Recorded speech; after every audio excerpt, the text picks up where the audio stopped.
ಸಿರಿಧಾನ್ಯಗಳ ಮೇಲೆ GST ಇದೆ. ಮಿಲ್ಕ್ ತುಂಬಾ ಮೋಸ ಇದೆ. 8 ವರ್ಷಕ್ಕೆ ಹೆಣ್ಮಕ್ಳು ಮುಟ್ಟಾಗಿರೋದು ಇವೆಲ್ಲ ಕಂಡು ಬರ್ತಾ ಇದ್ರೂ ಕಾರ್ಪೊರೇಟೈಸೇಷನ್ ಆಫ್ ಫುಡ್ ಇದೇ ನಡೀತಾ ಇರೋದು. ಪನ್ನೀರ್ ಬಗ್ಗೆ ನಾನು ಮಾತಾಡಕ್ಕೆ ಇಷ್ಟಪಡೋದಿಲ್ಲ. ಅಷ್ಟು ಕೆಟ್ಟದ್ದು ಪ್ರಪಂಚದಲ್ಲಿ ಯಾವುದೂ ಇಲ್ಲ. ಮಕ್ಕಳ ಬಾಯಿಗೆ ಹಾಕ್ತಾ ಇದ್ದೀರಾ, ಮಕ್ಕಳಿಗೆ ಕಿಡ್ನಿ ಹಾಳಾಗ್ತಾ ಇದೆ. ಸಣ್ಣ ಪುಟ್ಟ ಮಕ್ಕಳು ಡಯಾಲಿಸಿಸ್ಗೆ ಹೋಗ್ತಾ ಇದ್ದಾರೆ. ಯಾಕಂದರೆ ಹಸುಗಳು ಏನು ಶಾಕಾಹಾರಿ, ಹೌದು, ಅದಕ್ಕೆ ಮಾಂಸ ತಿನ್ನಿಸ್ತಾ ಇದೆ. M2 ಹೆಲ್ತ್ಗೆ ನಿಮ್ಮೆಲ್ರಿಗೂ ಸ್ವಾಗತ. ಇವತ್ತಿನ ಕಾರ್ಯಕ್ರಮದಲ್ಲಿ ರೈಸ್, ವೀಟ್, ಮೀಟ್ ಅಂದರೆ ಅಕ್ಕಿ, ಗೋಧಿ ಹಾಗೇನೆ ಮಾಂಸ. ಸೊ ಇದರ ಸೇವನೆ ಹೆಚ್ಚಾಗಿದೆಯಾ? ಇದರ ಸೇವನೆಯಿಂದ ಏನು ಸಮಸ್ಯೆ ಆಗ್ತಾ ಇದೆ? ಡಯಟ್ ಅಲ್ಲೂ ಕೂಡ ಇದನ್ನ ಬಳಸಲಾಗ್ತಾ ಇದೆ. ಸೊ ಇದು ಎಷ್ಟು ಅಪಾಯಕಾರಿ ಅನ್ನೋದ್ರ ಬಗ್ಗೆ ಸಾಕಷ್ಟು ಮಾಹಿತಿ ತಿಳಿಸ್ಕೊಡೋದಕ್ಕೆ ನಮ್ಮ ಜೊತೆ ಇದ್ದಾರೆ Padma Shri, the millet man of India ಹಾಗೇನೆ ಇಂಡಿಪೆಂಡೆಂಟ್ ಸೈಂಟಿಸ್ಟ್ ಡಾಕ್ಟರ್ ಖಾದರ್ ಅವರು. ಅವರನ್ನ ಕಾರ್ಯಕ್ರಮಕ್ಕೆ ಸ್ವಾಗತಿಸೋಣ. Sir, welcome to the show. ನಮಸ್ಕಾರ, ಎಲ್ಲರಿಗೂ ನಮಸ್ಕಾರ. ಸರ್, ನಾನು ಹೇಳ್ತಾ ಇದ್ದೆ ಈಗ ವೀಟ್, ಮೀಟ್, ರೈಸ್ ಇದ್ರ ಬಗ್ಗೆ ನೀವು ಸಾಕಷ್ಟು ಕಾರ್ಯಕ್ರಮಗಳಲ್ಲಿ ಸಾಕಷ್ಟು ವಿಚಾರಗಳು ಮಾತಾಡಿದ್ದೀರಾ. ಬಟ್ ಇತ್ತೀಚಿನ ದಿನಗಳಲ್ಲಿ ಎಲ್ಲೋ ಒಂದ್ ಕಡೆ ರೈಸ್ ಅನ್ನ ಅವಾಯ್ಡ್ ಮಾಡ್ತಾ ಇರೋರ ಸಂಖ್ಯೆ ಹೆಚ್ಚಾಗಿದೆ. ಈಗ ಡಯಟ್ ಮಾಡಬೇಕು, ಅಕ್ಕಿಯಿಂದ ಕಾರ್ಬ್ಸ್ ಜಾಸ್ತಿ ತಗೋಬಾರದು ಅಂತ ಹೇಳಿ ಅನ್ನವನ್ನ ಅವಾಯ್ಡ್ ಮಾಡ್ತಾ ಇದ್ದಾರೆ. ಬಟ್ ಈ ಮೀಟ್ ಮತ್ತೆ ವೀಟ್ ಡಯಟ್ ಒಂದ್ ಕಡೆ ಹೆಚ್ಚಾಗ್ತಾ ಇದೆ. ಸೊ ಇದು ಒಳ್ಳೇದಾ ಅಥವಾ ಎಷ್ಟು ಅಪಾಯಕಾರಿ ಅಂತ ಹೇಳಿ? ಗ್ರೀನ್ ರೆವಲ್ಯೂಷನ್ ಹರಿತ ವಿಪ್ಲವ, ವೈಟ್ ರೆವಲ್ಯೂಷನ್ ಕ್ಷೀರ ವಿಪ್ಲವ, ಈಗ ಪಿಂಕ್ ರೆವಲ್ಯೂಷನ್ ಅಂತ ಸ್ಪಿನ್ ಮಾಡ್ತಾ ಇದ್ದಾರೆ. ಅಂದರೆ ಅವರು ಯಾವುದು ಪದಾರ್ಥಗಳನ್ನು ಈ ಜೆನೆಟಿಕ್ ಮಾಡಿಫಿಕೇಷನ್ನು ಕೆಮಿಕಲ್ಸ್ ಬಳಸಿ ಹೆಚ್ಚು ಬಳಸ್ತಾರೋ, ಹೆಚ್ಚು ಬೇಯಿಸ್ತಾರೋ, ಅದನ್ನು ಒಂದು ಮಾರಾಟ ಮಾಡ್ಕೊಳ್ಳೋದಕ್ಕೆ ಈ ತಜ್ಞರು ಮುಂದೆ ಬಂದ್ಬಿಡ್ತಾರೆ. ಸೊ ತುಂಬ ಒಳ್ಳೆಯದು, ಹಾಲು ಕುಡೀರಿ, ಪರಿಪೂರ್ಣ ಆಹಾರ ಅಂತ ಹೇಳಿ ಶುರು ಹಚ್ಕೊಂಡ್ರು. ಕ್ಯಾಲ್ಶಿಯಂ ಸಿಗುತ್ತೆ ಅಂತ, ಮಿಲ್ಕ್ ಅಂತ. ಅದಷ್ಟು ಮೋಸ ಅಂದರೆ ಅಷ್ಟು ಮೋಸ. ಯಾಕಂದರೆ ಈ ಉತ್ಪಾದನೆ ಮಾಡೋ ವಿಧಾನ IVF, ಇನ್ವಿಟ್ರೋ ಫರ್ಟಿಲೈಸೇಷನ್ ಅಂತ, ಹಸುಗಳಿಗೆ ಎತ್ತುಗಳಿಲ್ಲದೆ ಇಂಜೆಕ್ಷನ್ ಹಾಕಿ ಸ್ಟೆರಾಯ್ಡ್ಸನ್ನು ಚುಚ್ಚಿ ಹಾಲನ್ನು ಉತ್ಪಾದನೆ ಮಾಡೋದು ಅಷ್ಟು ಅವೈಜ್ಞಾನಿಕ ಇನ್ನೇನೂ ಇಲ್ಲ. ಆ ಹಾಲು ಕುಡಿದ ಮೇಲೆ ಹೆಣ್ಮಕ್ಳಲ್ಲಿ ಮೂತಿ ಮೇಲೆ ಮೀಸೆ ಬರೋದು, ಟೆಸ್ಟೋಸ್ಟೆರೋನ್ ಹೆಚ್ಚಾಗಿದ್ದು, ಪೀರಿಯಡ್ಸ್ ಸರಿಯಾಗಿ ಬರದೇ ಇರೋದು, ಅಥವಾ 8 ವರ್ಷಕ್ಕೆ ಹೆಣ್ಮಕ್ಳು ಮುಟ್ಟಾಗಿರೋದು, ಇವೆಲ್ಲ ಕಂಡು ಬರ್ತಾ ಇದ್ರೂ ಅದನ್ನು ಲೆಕ್ಕಾಚಾರ ಮಾಡದೆ ಇನ್ನೂ ಹಾಲು ಒಳ್ಳೆಯದು ಅಂತ ನಾವು ಹೇಳ್ತಾ ಇದ್ವಿ. ಆ ಹಾಲು ಉತ್ಪಾದನೆ ಮಾಡೋದಕ್ಕೆ ಇಡೀ ಪ್ರಕೃತಿ ವನರುಗಳನ್ನು ಎಷ್ಟು ಬಳಸ್ತಾ ಇದ್ವಿ ಅಂದರೆ, ನೀರಿಲ್ಲ, ಭೂಮಿ ಮಣ್ಣು ನಾಶ ಆಗಿದೆ, ಅದಕ್ಕೆ ಎಷ್ಟು ಮೀಥೇನ್ ಅಂತ ಹೇಳ್ತಾರೆ, ಅಂದರೆ ಗ್ಲೋಬಲ್ ವಾರ್ಮಿಂಗಿಗೆ ಕಾರಣವಾದ ಒಂದು ಈ ಡೈರಿ ಇಂಡಸ್ಟ್ರಿಯಿಂದ ಅದು ಉತ್ಪಾದನೆ ಆಗ್ತಾ ಇದೆ. ಇಡೀ ಭೂಮಂಡಲವೇ ಉಷ್ಣತೆ ಹೆಚ್ಚಾಗ್ತಾ ಇದೆ.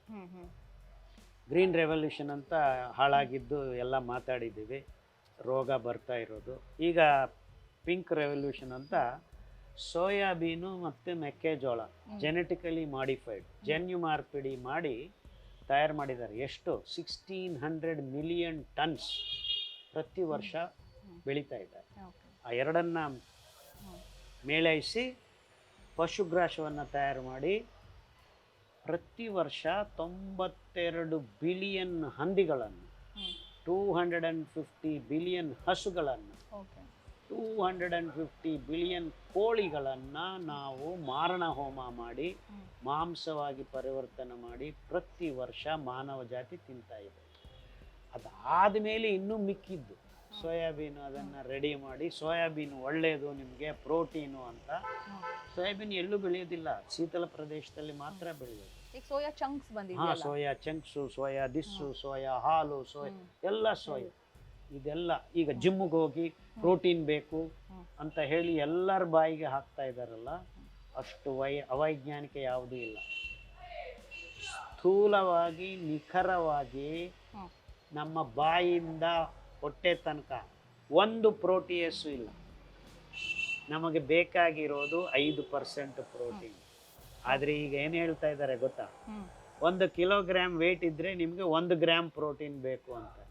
ಅಂದರೆ ನೀವು 60 kg ಇದ್ದರೆ 60 ಗ್ರಾಮ್ ಪ್ರೋಟೀನ್ ತಿನ್ನಬೇಕು. ಅಂದರೆ ಅವ್ರು ಹೇಳೋ ಲೆಕ್ಕ ಪ್ರಕಾರ 1 kg ಮಾಂಸದಲ್ಲಿ ನಿಮಗೆ ಸಿಗೋದು 190 ಗ್ರಾಮ್ ಮಾಂಸ ಪ್ರೋಟೀನ್ ಅಷ್ಟೇ.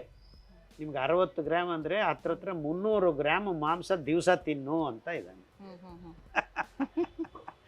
ಅಂದರೆ ಅವ್ರಿಗೆ ಅಲ್ಲಿ ರೆಡಿ ಮಾಡಿರೋ ಮಾಂಸ ಪ್ರೋಟೀನು ಮಾರಾಟ ಆಗಬೇಕು ಅಂತ ಅವರು ಡಿಸೈಡ್ ಮಾಡ್ತಾ ಇದ್ದಾರೆ ಹೊರತು ನಿಮಗೆ ದೇಹಕ್ಕೆ ಎಷ್ಟು ಬೇಕು ಅನ್ನೋದ್ರ ಬಗ್ಗೆ ಅವ್ರಿಗೆ ಗಮನ ಇಲ್ಲ.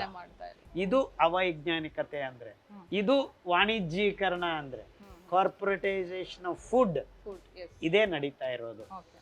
ಸೊ ನಾವು ಅದರಲ್ಲಿ ಬಿದ್ದು ಅದೇ ನಿಜ ಅಂದ್ಕೊಂಡು ಒಬ್ಬೊಬ್ರು ಎಲ್ಲರೂ ಈಗ ಪ್ರೋಟೀನ್ ಬೇಕು ಅಂತ, ವೆಜಿಟೇರಿಯನ್ಸ್ ಏನು ಪ್ರೋಟೀನ್ ತಿನ್ನಬೇಕು, ಬೇಳೆಕಾಳು ಅಂತ ಶುರು ಹಚ್ಕೊಂಡ್ಬಿಟ್ಟಿದ್ದಾರೆ. ಪನ್ನೀರು ಅದು ಹಾಲಿಂದ ಮಾಡೋದು ಎಲ್ಲ ಹಾಳಾಗಿರೋದು. ಪನ್ನೀರ್ ಬಗ್ಗೆ ನಾನು ಮಾತಾಡೋಕ್ಕೆ ಇಷ್ಟಪಡೋದಿಲ್ಲ. ಅಷ್ಟು ಕೆಟ್ಟದ್ದು ಪ್ರಪಂಚದಲ್ಲಿ ಯಾವುದೂ ಇಲ್ಲ. ಪನ್ನೀರ್ ತಿನ್ನಲ್ಲ. ಮಕ್ಕಳು ಬಾಯಿಗೆ ಹಾಕ್ತಾ ಇದ್ದೀರಾ, ಮಕ್ಕಳಿಗೆ ಕಿಡ್ನಿ ಹಾಳಾಗ್ತಾ ಇದೆ. ಸಣ್ಣ ಪುಟ್ಟ ಮಕ್ಕಳು ಡಯಾಲಿಸಿಸ್ಗೆ ಹೋಗ್ತಾ ಇದ್ದಾರೆ. ಸೊ ಇವೆಲ್ಲ ನಾವು ಆಹಾರದ ಒಂದು ಕಾರ್ಪೊರೇಟೈಸೇಷನ್ ಆಫ್ ಫುಡ್ಡಿಂದ ಆಗ್ತಾ ಇರೋ ಅನಾಹುತಗಳು ಅಂತ ಜನರಿಗೆ ತಿಳುವಳಿಕೆ ಮೂಡಿಸ್ಬೇಕು. ಕರೆಕ್ಟ್. ಅದನ್ನೇ ನಾವು ಹೇಳ್ತಾ ಬರ್ತಾ ಇದ್ದೀವಿ. ಸೊ ಈ ಪ್ರೋಟೀನ್ ಬಗ್ಗೆ ವ್ಯಾಮೋಹ ಬಿಡ್ರಿ. ಮಿಲೆಟ್ಟಲ್ಲಿ ಅದ್ಭುತವಾದ ಪ್ರೋಟೀನ್ಗಳಿದೆ. 10%, 12%, 7%. ಯಾವ ಮಿಲೆಟ್ ತಗೊಂಡ್ರು ಪ್ರೋಟೀನ್ ಇದೆ. ನಿಮಗೆ ಎಕ್ಸ್ಟ್ರಾ ಪ್ರೋಟೀನ್ ಯಾವುದು ಬೇಡ. ನಮ್ಮ ಜೀವನ ನಮ್ಮ ಪ್ರಕೃತಿಗೆ ಅನುಗುಣವಾಗಿರಬೇಕು. ಈಗ ಪ್ರೋಟೀನು ಮಾಂಸದಲ್ಲಿಲ್ಲ. ಮಾಂಸಕ್ಕೆ ಪ್ರೋಟೀನ್ ಹೆಂಗೆ ಬಂತು? ಅವು ಬೇಳೆಕಾಳು ತಿನ್ನೋದ್ರಿಂದ ಬಂತು. ಅಂದರೆ ನಿಜವಾದ ಪ್ರೋಟೀನು ನಮ್ಮ ಧಾನ್ಯಗಳಲ್ಲೇ ಇರೋದು. ಅದರಲ್ಲಿ millets range of amino acids ಪೂರ್ತಿ ಮಾನವ ದೇಹಕ್ಕೆ ಏನು ಬೇಕೋ ಎಲ್ಲನೂ ಇಟ್ಕೊಂಡಿದೆ. ಏನು ತೊಂದರೆ ಇಲ್ಲ, ನಯ ಪೈಸಾ ತೊಂದರೆ ಇಲ್ಲ. ಆ್ಯಂಡ್ ಬೇಳೆಕಾಳು ಅಲ್ಲೂ 20 to 25% ಪ್ರೋಟೀನ್ ಇದೆ. ಅಂದರೆ ಈಗ ನನಗೆ ನಗು ಬರುತ್ತೆ, ಆ ಮಾಂಸಾಹಾರಿಗಳು ಮಾಂಸ ತಿಂದು ಪ್ರೋಟೀನ್ ಬರುತ್ತೆ, ನಾವು ಬೇಳೆಕಾಳು ತಿಂತೀವಿ ಅಂತ ಗೂಡು ಹಾಕ್ಕೊಂಡು ಒಬ್ಬೊಬ್ಬರು ಇಷ್ಟಿಷ್ಟು ತಿಂತಾ ಇದ್ದಾರೆ. ಅವರಿಗೆ ರೊಮ್ಯಾಟಿಸಮು, ಆರ್ಥ್ರೈಟಿಸು, ಯೂರಿಕ್ ಆ್ಯಸಿಡು ಇವೆಲ್ಲ ಹೆಚ್ಚಾಗಿ ಕಣ್ಣು ಸಮೇತ ಹೋಗ್ತಾ ಇದೆ, ಕ್ರಿಯಾಟಿನಿನ್ ಹೆಚ್ಚಾಗಿ. ಸೊ ಈ ಮೋಸ ಹೋಗಬೇಡಿ. ನಿಜವಾಗ್ಲೂ ಪ್ರೋಟೀನ್ ತಯಾರಾಗೋದು ಎಷ್ಟು ಬೆಳೆ ಬೆಳೆಯುತ್ತೆ. ನೀವು ಒಂದು ಎಕರೆಯಲ್ಲಿ ಬೇಳೆಕಾಳು ಬೆಳೆಯೋದು ಎಷ್ಟು? ಮ್ಯಾಕ್ಸಿಮಮ್ ಅಂದರೆ 2 ಕ್ವಿಂಟಲ್ ಬರುತ್ತೆ ಒಂದು ಎಕರೆಯಲ್ಲಿ. ಅದೇ ಎಕರೆದಲ್ಲಿ ಧಾನ್ಯ ಬೆಳೆದ್ರೆ 10 ಕ್ವಿಂಟಲ್ ಬರುತ್ತೆ. ಅಂದರೆ ದೇವರು ಕೊಟ್ಟಿರೋ ರೇಷಿಯೋ ಏನು? 1:5. ಅದೇ ರೇಷಿಯೋಯಿಂದ ನೀವು ಊಟ ಮಾಡಬೇಕು. ಅಂದರೆ ಬೇಳೆಕಾಳು ನಿಮ್ಮ ಊಟದಲ್ಲಿ ಎಷ್ಟಿರಬೇಕು? 1 ಹಿಡಿ ಇದ್ದರೆ 5 ಹಿಡಿ ನಿಮ್ಮ ಧಾನ್ಯ ಇರಬೇಕು. ಅದೇ ನಮ್ಮ ಹಿರಿಯರು ಇಡ್ಲಿ ದೋಸೆ ಏನು ಮಾಡಿದ್ರು ಅದೇ ಮಾಡ್ತಾಯಿದ್ರು. 1 ಹಿಡಿ ಉದ್ದಿನಬೇಳೆ, 4 ಹಿಡಿ ಸಿರಿಧಾನ್ಯ ಹಾಕಿ ಇಡ್ಲಿ ದೋಸೆ ಮಾಡ್ಕೋಬೇಕು. ಅದೇ ನಮ್ಮ ರೇಷಿಯೋ. ಅಂದರೆ 5 ಗ್ರಾಮ್ ಪ್ರೋಟೀನು 100 ಗ್ರಾಮು ಊಟದಲ್ಲಿ ಇರಬೇಕು. This is the nature's ratio.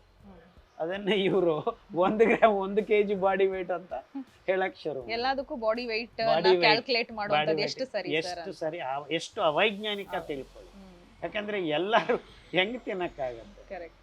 50 kgಗೇನೆ ಅದು ಹೆಚ್ಚಾಗ್ಬಿಡುತ್ತೆ. ಸೊ ಅಷ್ಟು ತಿಂದ್ರೆ ಮಾಂಸ ತಿನ್ನಕ್ ಆಗೋದು ಇಲ್ಲ, ರೆಡಿ ಮಾಡ್ಕೊಳಕ್ಕೆ ಆಗೋದಿಲ್ಲ, ತಿಂದ್ರೆ ಡೈಜೆಷನೇ ಆಗೋದಿಲ್ಲ. ಸರ್, ಇದ್ರ ಜೊತೆಗೆ ಅಮೆರಿಕದ ಡೈರಿಯನ್ನ ಭಾರತಕ್ಕೆ ತರಬೇಕು ಅಂತ ಅಮೆರಿಕ ಒತ್ತಡ ಹೇರ್ತಾ ಇದೆ. ಅವರು ಹಸುಗಳಿಗೆ ಪ್ರೋಟೀನ್ ರೂಪದಲ್ಲಿ ಮಾಂಸವನ್ನ ತಿನ್ನಿಸಿ ಹಾಲು ಉತ್ಪಾದನೆ ಮಾಡ್ತಾ ಇದ್ದಾರೆ ಅನ್ನೋ ಅಂಶ. ಅವರು ಪ್ರೋಟೀನ್ಗೋಸ್ಕರ ಅಲ್ಲ, ಅವ್ರು ಏನು ಮಾಡ್ತಾರೆ, ಈ ಮಾಂಸದ ಒಂದು ಉತ್ಪಾದನೆಯಲ್ಲಿ ಮಿಕ್ಕಿರೋ ಅಂಶಗಳನ್ನು ನಾನು ಹೇಳಿದ್ದ ಸೋಯಾಬೀನು ಈ ಮೆಕ್ಕೆಜೋಳಕ್ಕೆ ಮಿಲಾವ್ ಮಾಡಿ ಅದನ್ನು ತಿನ್ನಿಸ್ತಾ ಇದ್ದಾರೆ. ಆ್ಯಕ್ಚುಲಿ ಹಸುಗಳು ಅವಶ್ಯಕವೇ ಮಾಂಸವನ್ನು ತಿನ್ನಕ್ಕಾಗೋದಿಲ್ಲ. There system is like. So ಅದನ್ನು ಮೋಸ ಮಾಡ್ತಾ ಇದ್ದಾರೆ. ಈ ರೀತಿ ಮಿಕ್ಸ್ ಮಾಡಿ ತಿನ್ನಿಸ್ತಾರೆ. ಹಾಲು ಜಾಸ್ತಿ ಆಗುತ್ತೆ ಅಂತ ಅಲ್ಲ, ಬೇಗ ಮಾಂಸದ ಉತ್ಪಾದನೆಗೋಸ್ಕರ ಆ ವೇಸ್ಟ್ ಆಗಿರೋದನ್ನು ಬಿಡಕ್ಕೆ ಆಗದೆ ಅದಕ್ಕೆ ದುಡ್ಡು ಖರ್ಚಾಗಿರುತ್ತೆ ಅಂತ ಅದನ್ನು ರಿಸೈಕಲ್ ಮಾಡ್ತಾ ಇದ್ದಾರೆ.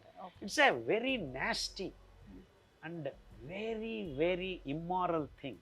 ಯಾಕಂದರೆ ಹಸುಗಳು ಏನು ಶಾಕಾಹಾರಿ, ಹೌದು, ಅದಕ್ಕೆ ಮಾಂಸ ತಿನ್ನಿಸ್ತಾ ಇದೆ. So is very unnatural. ಅಂಥ ಒಂದು ಮಾಂಸದಿಂದ ಆಗಿರೋ ಪದಾರ್ಥಗಳನ್ನು ನೀವು ತಿನ್ನಕ್ಕೆ ಹೊರಟಿರೋದು ತುಂಬ ತುಂಬ ದುಃಖಕರ, very bad and very unscientific. Correct.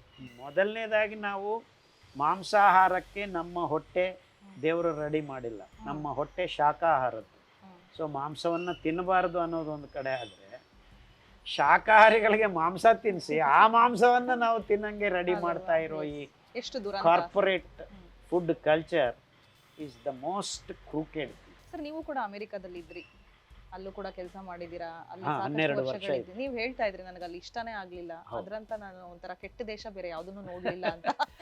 ಅಲ್ಲಿ ವ್ಯಾಲ್ಯೂಸ್ ಇಲ್ಲಮ್ಮ, ಎಲ್ಲ ದುಡ್ಡು ದುಡ್ಡು ದುಡ್ಡು, ಸಂಬಂಧಗಳಿಲ್ಲ, ವಾವಿ ವರ್ಷಗಳಿಲ್ಲ, ತಂಗಿ ಅಕ್ಕ ಇವೇನು ಬರೋದಿಲ್ಲ, ಎಲ್ಲ ನೆಟ್ಟಿಗಿಲ್ಲ.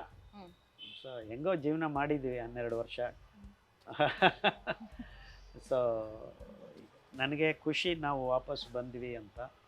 ಈಗ ಆಲ್ರೆಡಿ ಈ ಮನೆಯಲ್ಲಿ 30 ವರ್ಷ ಆಗಿದೆ. ಸೊ ಅಮೆರಿಕಾ ದೇಶದ ಕಲ್ಚರ್ ಸರಿ ಇಲ್ಲ. ಅಲ್ಲಿ ಜೀವನ ಎಲ್ಲರೂ ಆ ಆಡಂಬರಕ್ಕೆ ಸೋತೋಗ್ತಾರೆ ಹೊರತು ಜೀವನ ಶೈಲಿ ಸರಿ ಇಲ್ಲ. Okay sir, coming back to wheat, meat and rice. ಈಗ ಡಯಟ್ ನಾನು ಹೇಳಿದೆ, ನೀವು ಹೇಳಿದ್ರೆ ಸಿರಿಧಾನ್ಯಗಳಲ್ಲಿ ನಿಮಗೆ ಪ್ರೋಟೀನ್ ಸಿಗುತ್ತೆ, ಸಿರಿಧಾನ್ಯಗಳಲ್ಲಿ ಫೈಬರ್ ಇದೆ, ವಿಟಮಿನ್ಸ್ ಇದೆ.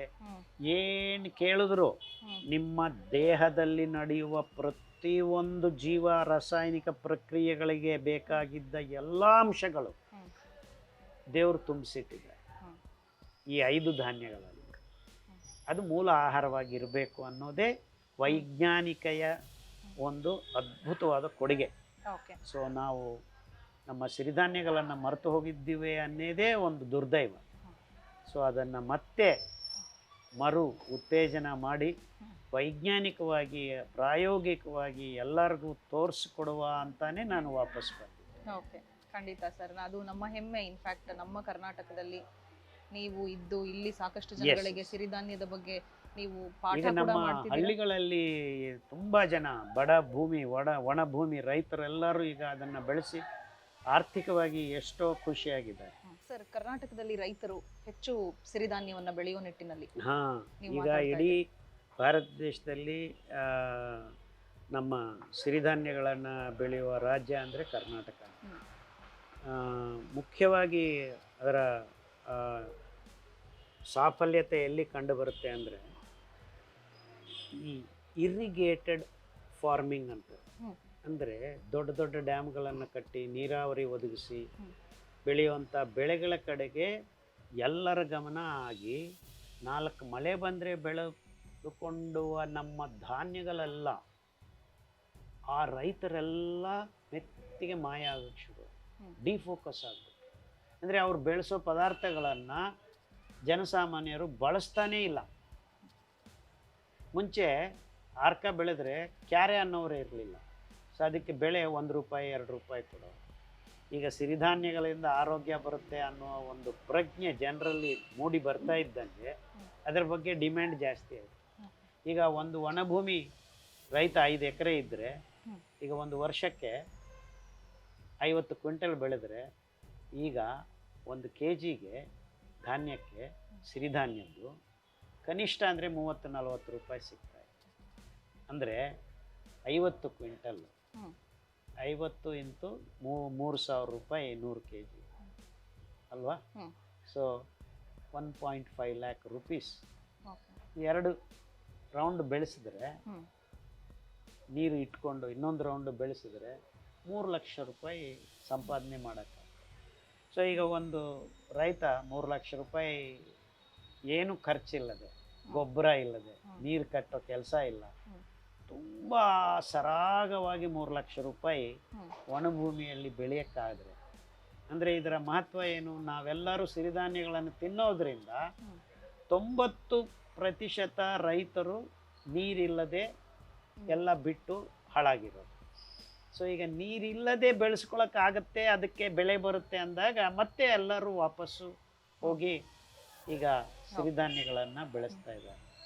ಸೊ ಆ ರೀತಿ ನಾವು ನಮ್ಮ ಒಣಭೂಮಿ ರೈತರು ಬೆಳೆಸ್ಕೊಳ್ಳೋ ಆಗ್ತಾ ಇರ್ತಕ್ಕಂಥ ಧಾನ್ಯಗಳ ಮೇಲೆ ಜನರ ಫೋಕಸ್ ಬಂದಾಗ ನಮ್ಮ ದುಡ್ಡು ಬೇರೆ ದೇಶಗಳಿಗೆ ಹೋಗದೆ ನಮ್ಮ ರೈತರ ಕಡೆಗೆ ಹೋಗುತ್ತೆ. ಆವಾಗ ನಮ್ಮ ಹಳ್ಳಿ ಜನ ಉದ್ಧಾರ ಆಗ್ತಾರೆ, ನಮ್ಮ ಹಳ್ಳಿ ಆರ್ಥಿಕತೆ ಹೆಚ್ಚಾಗುತ್ತೆ, ಸ್ವಾವಲಂಬಿತನ ನಮ್ಮ ಮೇಲೆ ನಾವು ಮಾಡ್ಕೋಬೇಕು. ಸೊ ನಮ್ಮ ಪಾರಂಪರಿಕ ಧಾನ್ಯಗಳನ್ನು ಮತ್ತೆ ಆಹಾರವಾಗಿ ಆತ್ಮನಿರ್ಭರತಾ ಅಂತ ನಮ್ಮ ಪ್ರಧಾನಮಂತ್ರಿ ಮೋದಿಜಿ ಅವರು ಹೇಳ್ತಾರೆ. ಆಹಾರದಲ್ಲಿ ಆತ್ಮನಿರ್ಭರತೆ ಬಂದ್ಬಿಟ್ರೆ ನಾವು ಆರ್ಥಿಕವಾಗಿ ಸದೃಢವಾಗಿರ್ತೀವಿ ಅನ್ನೋದು ನನ್ನ ಒಂದು ವಾದ. ಓಕೆ ಸರ್, ಇವಾಗ ಸಿರಿಧಾನ್ಯನ ಸಾಕಷ್ಟು ಜನ ಬಳಸದೇ ಇರೋದಕ್ಕೆ ಒಂದು ಕಾರಣ ಏನು ಅಂತ ಹೇಳಿದ್ರೆ, ಸಿರಿಧಾನ್ಯ ತುಂಬಾ ಎಕ್ಸ್ಪೆನ್ಸಿವ್, ಅಫೋರ್ಡಬಲ್ ಪ್ರೈಸ್ ಅಲ್ಲಿ ಇಲ್ಲ ಅನ್ನೋದನ್ನ ನಾನು ಸಾಕಷ್ಟು ಜನ ಕಮೆಂಟ್ ಸೆಕ್ಷನ್ ಅಲ್ಲಿ ನೋಡ್ತಾ ಇರ್ತೀನಿ. ಇದು ತುಂಬಾ ಕಾಸ್ಟ್ಲಿ, ನಮಗೆ ಬಳಸೋದಕ್ಕೆ ಕಷ್ಟ ಅನ್ನೋ ಕಾರಣಕ್ಕೂ ಅವರು ಬಳಸದೇ ಇರಬಹುದು. ಈಗ ಪ್ರೊಡಕ್ಷನ್ ಕಡಿಮೆ ಇರೋದ್ರಿಂದ ಬೆಲೆ ಜಾಸ್ತಿ, ಪ್ರೊಡಕ್ಷನ್ ಜಾಸ್ತಿ ಆದ್ರೆ ಬೆಲೆ ಕಮ್ಮಿ ಆಗುತ್ತೆ ಬೆಲೆ ಒಂದು ಕಡಿಮೆ ಕಡೆ. ಆಗುತ್ತೆ. ಆದರೆ ಪಾಲಿಸಿ ಮೇಕಿಂಗ್ ಅಲ್ಲಿ ಸಿರಿಧಾನ್ಯಗಳ ಮೇಲೆ GST ಇದೆ. ಅಕ್ಕಿ ಗೋಧಿಗೆ ಪ್ರತಿ ವರ್ಷ ಭಾರತ ಸರ್ಕಾರ 4 ಲಕ್ಷ ಕೋಟಿ ಸಬ್ಸಿಡಿ ಕೊಡುತ್ತೆ. ರೈತರ ಹೆಸರಿನಲ್ಲಿ ಗೊಬ್ಬರ ಕಂಪನಿಗಳಿಗೆ ಹೋಗ್ತಾ ಇದೆ. ಅಂದರೆ ನೀವು ಅಂದ್ಕೊಂಡಂಗೆ ಗೋಧಿ ಅಕ್ಕಿ 1 kg 40-50 ರೂಪಾಯಿ ಅಲ್ಲ, 2000ಕ್ಕೆ ದಾಟಿ ಇದೆ. ನಾವು ಆಲ್ರೆಡಿ ಕಟ್ಟಿದ್ದೀವಿ, ನಿಮಗೆ ಗೊತ್ತಿಲ್ಲ. ಇದು ಕಾರ್ಪೊರೇಟ್ ಮಾಯಾಜಾಲ. ಅಂದರೆ ಸಬ್ಸಿಡಿ ರೂಪದಲ್ಲಿ ನೀವು ಆಲ್ರೆಡಿ ಕಟ್ಟಿದ್ದೀರಾ. ಹಾಗೆ ನೀವು ಕ್ಯಾಲ್ಕುಲೇಟ್ ಮಾಡಿ ನೋಡಿದ್ರೆ ನಮ್ಮ ಸಿರಿಧಾನ್ಯಗಳಿಗೆ 1 ನಯಾ ಪೈಸಾ ಸಬ್ಸಿಡಿ ಇಲ್ಲ ಇವತ್ತು ತನಕ. ಅದ್ರ ಮೇಲೆ 18% GST ಇತ್ತು. ಈಗ ಅದು ತೆಗೆದು 5%ಗೆ ಮಾಡಿದ್ದಾರೆ. ಅಂದರೆ ನಾವು ಅಕ್ಕಿ ಗೋಧಿ ಪದಾರ್ಥಗಳ ಮೇಲೆ ಸಬ್ಸಿಡಿಯಿಂದ ಜೀವನ ಮಾಡ್ತಾ ಇದ್ದೀವಿ. ಅಂದರೆ ನಿಮಗೆ ಗೊತ್ತಿಲ್ಲ, ನೀವು ದುಡ್ಡು ಕಟ್ಬಿಟ್ಟಿದ್ದೀರಾ ಆಲ್ರೆಡಿ ಬಟ್ ನಾವು ಅದು ಕಡಿಮೆ ಅಂತ ಅನ್ಕೋತಾ ಇದ್ದೀರಾ. ನಿಜವಾಗ್ಲೂ ಅದು ಕಡಿಮೆ ಅಲ್ಲ. ಸೊ ಈಗಲೂ ನಿಮಗೆ 100-150 ರೂಪಾಯಿಗೆ ಸಿರಿಧಾನ್ಯ ಸಿಗ್ತಾ ಇದೆ ಅಂದರೆ ಅದು ತುಂಬ ಅಗ್ಗ. ಅಕ್ಕಿ ಗೋಧಿ 2000 ರೂಪಾಯಿ ಕೊಟ್ಟಿದ್ದೀರಾ ಆಲ್ರೆಡಿ. ಎಲ್ಲರೂ ಸೇರಿ ಸಾಮೂಹಿಕವಾಗಿ ಕಟ್ಬಿಟ್ಟಿದ್ದೀವಿ. ಒಬ್ಬೊಬ್ರಿಗೆ 50 ರೂಪಾಯಿ 20 ರೂಪಾಯಿ ಅಂತ, ಕೆಲವ್ರಿಗೆ 1 ರೂಪಾಯಿಗೆ ಕೊಡ್ತಾರೆ ನ್ಯಾಯಬೆಲೆ ಅಂಗಡಿಯಲ್ಲಿ. ಸೊ ಆ ಕೆಲಸ ಪಾಲಿಸಿ ಮಟ್ಟದಲ್ಲಿ ಗೌರ್ಮೆಂಟ್ಗಳು ಮಾಡಬೇಕು. ಅಂದರೆ ನಾನು ಹೇಳೋದೇನೆಂದರೆ ಗೌರ್ಮೆಂಟ್ಗಳು ಜನರನ್ನು ಮೋಸ ಮಾಡೋದ್ರಲ್ಲಿ ಶಾಮೀಲಾಗಿವೆ ಅಂತ. ಯಾಕಂದರೆ ಅದು ನಿಮ್ಮ ತಲೆಗೆ ಬರೋದಿಲ್ಲ. ನೀವು ಅಂದ್ಕೊಂಡಿದ್ರೆ ಎಲ್ಲ ಗೌರ್ಮೆಂಟ್ ಕೊಡ್ತಾ ಇದೆ ಅಂತ. ಬಟ್ ಗೌರ್ಮೆಂಟ್ ದುಡ್ಡು ನಮ್ಮ ದುಡ್ಡೇ ಅಂತ ನಿಮ್ಮ ತಲೆಗೆ ಹೋಗೋದಿಲ್ಲ. ಓಕೆ ಓಕೆ ಸರ್, ಈಗ ಕೊನೆಯದಾಗಿ ಮೀಟ್ ವೀಟ್ ಡಯಟ್ನ ಪಕ್ಕಕ್ಕಿಟ್ಟು ಸಿರಿಧಾನ್ಯದ ಡಯಟ್ ಅನ್ನ ಜನ ಫಾಲೋ ಮಾಡಿದ್ದೇ ಆದರೆ ಯಾವ ರೀತಿ ಬದಲಾವಣೆ ಸಮಾಜದಲ್ಲಿ ಅವರ ಆರೋಗ್ಯದಲ್ಲಿ ಕಾಣಬಹುದು? ಫಸ್ಟ್ ಹಾಸ್ಪಿಟಲ್ಸ್ ಮುಚ್ಚೋಗ್ತವೆ. I am very happy about. ಮತ್ತು ಈ ಗೊಂದಲಗಳಿರೋದಿಲ್ಲ. ಆ್ಯಂಡ್ ಯಾವಾಗ ಮನುಷ್ಯ ಆರೋಗ್ಯವಂತನಾಗ್ತಾನೆ, ಕೆಲಸದ ಒತ್ತಡ ಕಮ್ಮಿ ಆಗುತ್ತೆ. We don't feel too bad to work. ಆರೋಗ್ಯವಾಗಿದ್ದರೆ ಕೆಲಸ ಮಾಡ್ತಾನೆ ಇರ್ತೇವೆ. ಆ್ಯಂಡ್ ಎನರ್ಜಿಟಿಕ್ ಆಗಿದ್ದರೆ ಇನ್ನೂ ಹೆಚ್ಚು ಕೆಲಸ ಮಾಡ್ತಾರೆ. ಕರೆಕ್ಟ್. ಸೊ ಜನರೆಲ್ಲರೂ ಕೆಲಸ ಮಾಡೋರಾದರೆ ದೇಶ ಮುಂದಕ್ಕೆ ಹೋಗುತ್ತೆ, ಸಮಾಜ ಸರ್ವತೋಮುಖಾಭಿವೃದ್ಧಿ ಹೊಂದುತ್ತೆ. ಸೊ ಆರೋಗ್ಯದ ಸಮಾಜ, ಸ್ವಾಸ್ಥ್ಯ ಸಮಾಜ ಒಂದು ದೇಶಾಭಿವೃದ್ಧಿಗೆ ಅತಿ ಮುಖ್ಯವಾದ ಅಂಶ. ಸೊ ಈಗಿನ ರಾಜಕೀಯ ನಾಯಕರಿಗೆ ನನ್ನ ಒಂದು ಸೂಚನೆ, ಅಡ್ವೈಸ್ ಅಲ್ಲ, ಸೂಚನೆ, ದೇಶವನ್ನು ಆರೋಗ್ಯ ಮಾಡೋದು ಹೆಂಗೆ ಅನ್ನೋದು ಪ್ರೈಮರಿ ಫೋಕಸ್ ಆಗಿದೆ. ಆ ನಿಟ್ಟಿನಲ್ಲಿ ನಮ್ಮ ದೇಶ ಮುಂಚೂಣಿಯಲ್ಲಿದೆ ಈಗ. ಯಾಕಂದರೆ ಎಲ್ಲರಿಗೂ, ಇಡೀ ಪ್ರಪಂಚಕ್ಕೆ ಒಂದು ಕೊಡುಗೆ ಕೊಡ್ತಾ ಇದ್ದೀವಿ. ಮಿಲೆಟ್ಸ್ ತಿನ್ನಿ, ಆರೋಗ್ಯವಾಗಿರಿ ಅಂತ ನಾವು ಸಾಬೀತು ಮಾಡಿದ್ದೀವಿ. ಇದರಲ್ಲಿ ಎರಡನೇ ಮಾತಿಲ್ಲ. ಪ್ರೂವ್ಡ್. ಎಲ್ಲ ರೋಗಗಳನ್ನು ಓಡಿಸ್ಬೋದು ನಮ್ಮ ದೇಹದಿಂದ. ಸೊ ಮಿಲೆಟ್ಸನ್ನು ಬೆಳೀರಿ, ಹಳ್ಳಿಗಳು ಒಂದು ಕಡೆ ಉದ್ಧಾರ ಆಗ್ತವೆ. ನಮ್ಮ ಹಾಳಾಗಿರೋ ಮಣ್ಣನ್ನು 5 ಇಂಚ್ ಪದರ ಇದೆಯಲ್ಲ, ಅದನ್ನು ಮತ್ತೆ ಪುನಃಸ್ಥಾಪಿತ ಮಾಡಿ ಸಾರವಂತ ಮಾಡೋದಕ್ಕೆ ಮಿಲೆಟ್ಸ್ ಗ್ರಾಸಸ್ ಅಂತಾರೆ. ಅದರ ಬೇರುಗಳು ತುಂಬ ಗಣನೀಯವಾದ ಕೊಡುಗೆ ಕೊಡ್ತವೆ. ನಾವು ಅದನ್ನು ಪ್ರಯೋಗ ಮಾಡಿದ್ದೀವಿ. ಮತ್ತು ಮೇಲ್ಪದರಗಳನ್ನು ಗಟ್ಟಿಯಾಗಿ ಇಟ್ಕೊಂಡಿರೋದ್ರಿಂದ ಲ್ಯಾಂಡ್ಸ್ಲೈಡ್ಸ್ ಆಗೋದಿಲ್ಲ. ಸೊ ಈ ರೀತಿ ಅದ್ಭುತವಾದ ಕೊಡುಗೆಗಳು ಮಿಲ್ಲೆಟ್ಸ್ ನಾವೆಲ್ಲರೂ ತಿನ್ನೋದ್ರಿಂದ ಆಗುತ್ತೆ. ನೀವು ಈ ಕೆಲಸ ಎಲ್ಲ ಮಾಡಬೇಕಾಗಿಲ್ಲ. ನೀವು ಮಿಲ್ಲೆಟ್ಸ್ ತಿಂದರೆ ಜನ ಎಲ್ಲ ಕಡೆಯೂ ಮಿಲ್ಲೆಟ್ಸ್ ಬೆಳೀತಾರೆ. ಮಿಲ್ಲೆಟ್ಸ್ ಬೆಳೆದ್ರೆ ಹಕ್ಕಿಗಳು ಹಬ್ಬ ಆಗುತ್ತೆ. ಹಕ್ಕಿಗಳು ಹಬ್ಬ ಅಂದರೆ ಡೈವರ್ಸಿಟಿ ಇನ್ಕ್ರೀಸ್ ಆಗುತ್ತೆ. ಈಗ ನಾವು ಹಕ್ಕಿಗಳನ್ನು ಕೊಂಡ್ಕೋತಾ ಇದ್ದೀವಿ, ಕೊಂದುತ್ತಾ ಇದ್ದೀವಿ. ಗುಬ್ಬೆಚ್ಚುಗಳಿಲ್ಲ, ಹೌದು, ಗಿಣಿಗಳು ಕಮ್ಮಿ ಆಗಿದೆ, ಗದ್ದೆಗಳು ಇಲ್ಲ, ತುಂಬ ಹಕ್ಕಿಗಳು ಮಾಯ ಆಗ್ತಾ ಇದೆ. ಯಾಕೆಂದರೆ ಅವಕ್ಕೆ ಊಟ ಇಲ್ಲ. ಮಿಲ್ಲೆಟ್ಸ್ ನೀವು ಬೆಳೆಸಿದ್ರೆ ಈ ಹಕ್ಕಿಗಳಿಗೆಲ್ಲ ಊಟ ಸಿಗುತ್ತೆ, ನಿಜವಾದ ಊಟ ಸಿಗುತ್ತೆ. ಸೊ ಈ ಥರ ಅನೇಕ ಆಯಾಮಗಳಲ್ಲಿ ನಾವು ಸಮಾಜವನ್ನು ಮುಂದಕ್ಕೆ ತಗೊಂಡೋಗ್ಬೋದು ಅಂತ ನನ್ನ ಕನಸು. ಓಕೆ ಸರ್, ನಿಮ್ಮ ಕನಸು ಆದಷ್ಟು ಬೇಗ ನನಸಾಗ್ತಾ ಇದೆ, ಅದೇ ಹಾದಿಯಲ್ಲಿ ಸಾಗ್ತಾ ಇದ್ದೀರಾ. ಸೊ ನಾವು ಕೂಡ ಅದನ್ನೇ ಆಶಿಸ್ತೀವಿ. ಈ ಮಿಲೆಟ್ ಡಯಟ್ ಎಷ್ಟು ಮುಖ್ಯ ಅನ್ನೋದ್ರ ಬಗ್ಗೆ ತಿಳಿಸ್ಕೊಟ್ಟಿದ್ದೀರಾ. ಥ್ಯಾಂಕ್ ಯು ಸೋ ಮಚ್ ಈ ವಿಚಾರದ ಬಗ್ಗೆ ನಮ್ಮ ಜೊತೆ ಮಾತಾಡಿದ್ದೀವಿ. ನಮಸ್ಕಾರ. ನೋಡಿದ್ರಲ್ಲ ವೀಕ್ಷಕರೇ, ಇದು ಈ ಹೊತ್ತಿನ ವಿಶೇಷ. ಮುಂದಿನ ಸಂಚಿಕೆಯಲ್ಲಿ ಮತ್ತೊಂದು ವಿಶೇಷ ಸಬ್ಜೆಕ್ಟ್ನೊಂದಿಗೆ ಡಾಕ್ಟರ್ ಖಾದರ್ ಅವರು ನಮ್ಮ ಜೊತೆ ಇರ್ತಾರೆ. ಅಲ್ಲಿವರೆಗೂ ನಮಸ್ಕಾರ.